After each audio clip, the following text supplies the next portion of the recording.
দেশের বিভিন্ন স্থানে সভা সমাবেশ ও মানববন্ধন সহ নানা ঘটনার আরও খবর জানাচ্ছেন আবরার মাহি। নারায়ণগঞ্জের রূপগঞ্জে গোলাকান্দাইল যুবদলের উদ্যোগে বিএনপি চেয়ারপারসন বেগম খালেদা জিয়ার পরিপূর্ণ সুস্থতা ও দীর্ঘায়ু কামনায় আলোচনা সভা, দোয়া ও মিলাদ মাহফিল অনুষ্ঠিত হয়েছে। দিনাজপুরে ছাত্র যুব নাগরিক সমাবেশে বাংলাদেশ ছাত্র শিবিরের কেন্দ্রীয় সভাপতি মোহাম্মদ জাহিদুল ইসলাম উপস্থিত ছিলেন।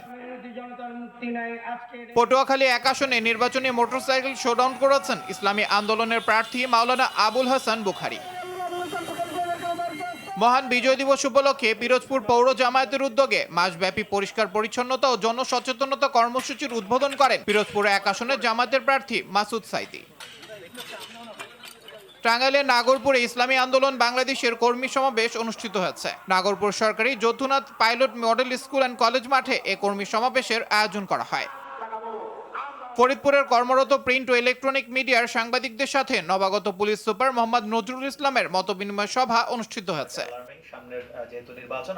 রাজবাড়ীর প্রিন্ট ও ইলেকট্রনিক মিডিয়ার সাংবাদিকদের সাথে মতবিনিময় সভা করেছেন নবাগত পুলিশ সুপার মঞ্জুর মোর্শেদ।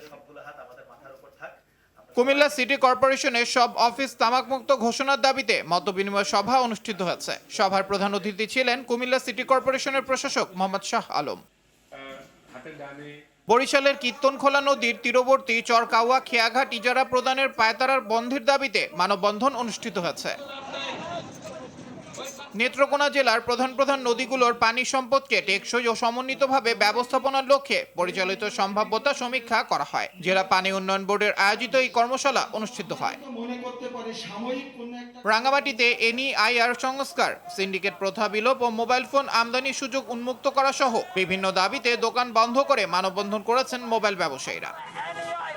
সুনামগঞ্জের বিভিন্ন নদ নদীতে বালু পাথর পরিবহনকারী নৌকা থেকে অতিরিক্ত টোল আদায়ের নামে চাঁদাবাজি, হয়রানি ও শ্রমিক নির্যাতনের প্রতিবাদে মানববন্ধন অনুষ্ঠিত হয়েছে। বান্দরবানে গণমাধ্যম কর্মীদের অংশগ্রহণে সুশাসন প্রতিষ্ঠায় এবং গুজব প্রতিরোধে গণমাধ্যমের ভূমিকা শীর্ষক মতবিনিময় সভা অনুষ্ঠিত হয়েছে।